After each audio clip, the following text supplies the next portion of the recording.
Hai, Assalamualaikum adik-adik kelas 2.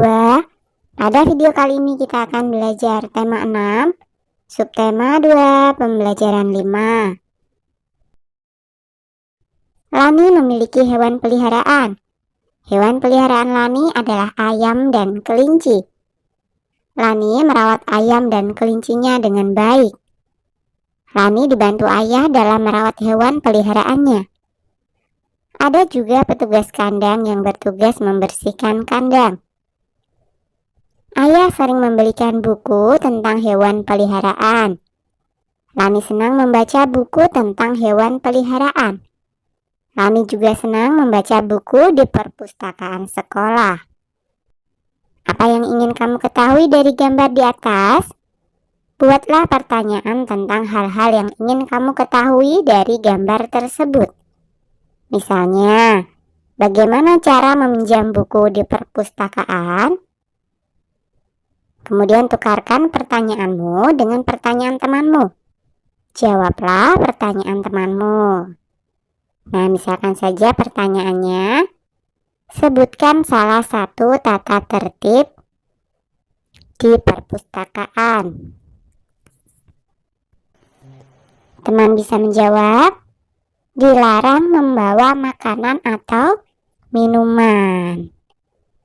Nah, coba tanyakan tata tertib yang berlaku di perpustakaan sekolahmu kepada petugasnya. Tuliskan tata tertib tersebut pada lembar kertas tugas. Lakukan bersama teman kelompokmu. Nah, berikut adalah contoh tata tertib ya. Tata tertib pengunjung perpustakaan. Setiap pengunjung wajib 1. Menaati tata tertib perpustakaan. 2. Mengisi buku kunjungan. 3. Menjaga kebersihan dan keamanan. 4. Menaruh kembali ke tempat semula buku yang telah dibaca. 5. Mengembalikan buku yang telah dipinjam tepat pada waktunya. 6. Dilarang membawa tas ke dalam ruangan perpustakaan.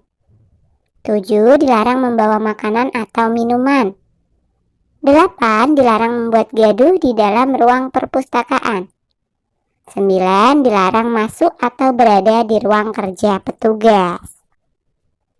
Sekarang ceritakan pengalamanmu dalam mematuhi tata tertib di perpustakaan sekolah.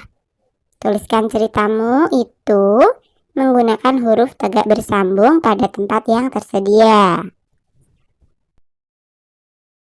Nah, berikut adalah contoh cerita pengalaman dalam mematuhi tata tertib di perpustakaan sekolah.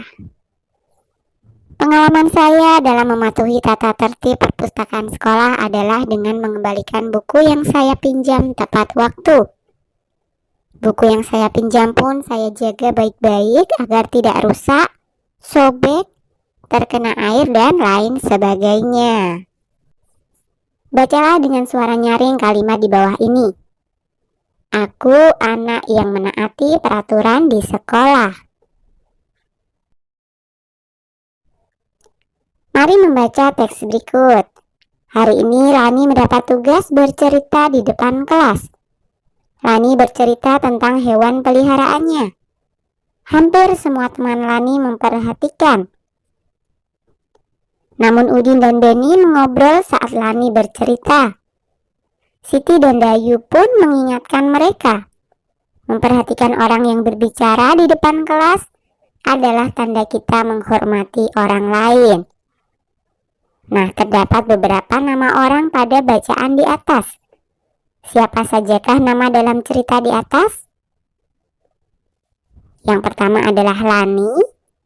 Yang kedua adalah Udin. 3 Beni. 4 Siti. 5 Dayu. Jadi, selain digunakan pada awal kalimat, nama hari dan nama bulan, huruf kapital juga digunakan ketika menuliskan nama orang. A. Bacalah kalimat-kalimat berikut. Lingkari nama orang yang tidak menggunakan huruf kapital. 1. Lina dan Dayu selalu datang tepat waktu. 2. Pada hari Senin, Udin lupa membawa pekerjaan rumahnya.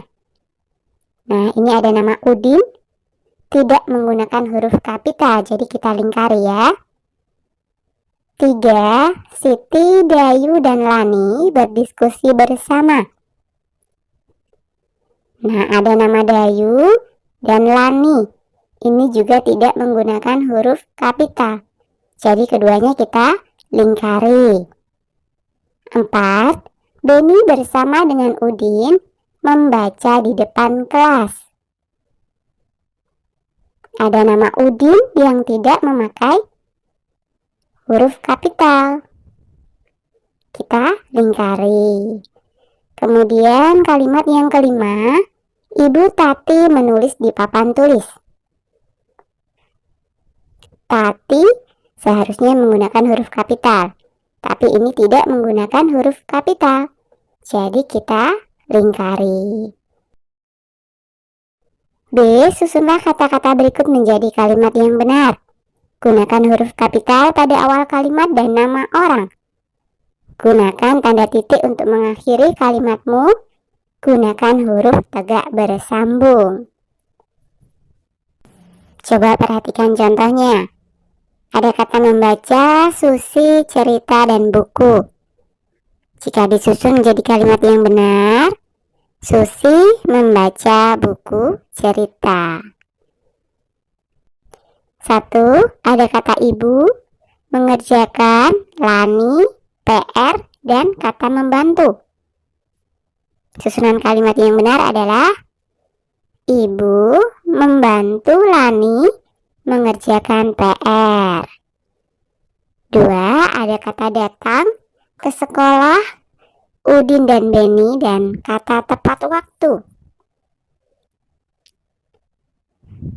Susunan kalimat yang benar adalah Udin dan Beni datang ke sekolah tepat waktu. Kemudian yang ketiga ada kata Dayu, suka, menyontek, dan kata tidak. Susunan kalimat yang benar adalah Dayu tidak suka menyontek. 4. Ada kata berdiskusi, Siti, Dayu, dan Lani, kata kelas, dan kata di dalam. Susunan kalimat yang benar adalah Siti, Dayu, dan Lani berdiskusi di dalam kelas. Kemudian yang kelima ada kata boneka, menggambar, Ibu Tati, dan kata di papan tulis. Susunan kalimat yang benar adalah Ibu Tati menggambar boneka di papan tulis. Berlari sangat menyenangkan dan menyehatkan. Berlari dapat dilakukan di lapangan atau tempat bermain. Berlari di dalam kelas tidak boleh dilakukan karena berbahaya. Banyak sekali macam gerak dalam berlari. Perhatikan gambar dan coba ikuti. Yang pertama, perhatikan gerak anak dalam gambar. Apakah dia berpindah tempat? Tidak ya. Setinggi apakah lutut anak pada gambar diangkat? Setinggi paha. Lakukan gerakan lari di tempat seperti gambar dengan hitungan 8 kali. Yang kedua, perhatikan gerakan anak pada gambar. Apakah dia berpindah tempat? Tidak juga ya. Setinggi apakah lutut anak pada gambar terangkat? Setinggi pinggang. Nah, lakukan gerakan lari di tempat dengan lutut terangkat dengan hitungan 8 kali. Yang ketiga, perhatikan gerakan anak pada gambar. Apakah dia berpindah tempat? Iya. Kemanakah arah berlari anak pada gambar? Lurus ke depan menuju garis finish. Lakukan gerakan lari cepat menuju garis finish. Yang keempat, perhatikan gerakan anak pada gambar. Apakah dia berpindah tempat? Iya. Kemanakah arah berlari anak pada gambar? Arah larinya adalah berbelok-belok. Lakukan gerakan lari zigzag seperti gambar. dengan hitungan 4 kali ke kanan dan ke kiri. Apakah kamu dapat melakukan keempat macam gerak lari seperti pada gambar sebelumnya? Coba lakukan macam gerakan lari secara bergantian. 1. Lari di tempat. 2. Lari dengan lutut terangkat. 3. Lari cepat. 4. Lari zigzag. 5. Lakukan gerakan lari dengan diiring lagu. 6. Ikuti petunjuk gurumu. Nah, coba tuliskan kegiatan yang paling kamu sukai pada hari ini. Tuliskan juga yang paling sulit kamu lakukan. Tuliskan pada tempat yang sudah disediakan. Misalkan saja kegiatan yang aku sukai adalah lari zigzag. Sedangkan kesulitanku misalkan menjawab pertanyaan teman. Itu hanya contoh saja ya. Oke, sampai di sini dulu video kali ini ya. Sampai jumpa di video berikutnya.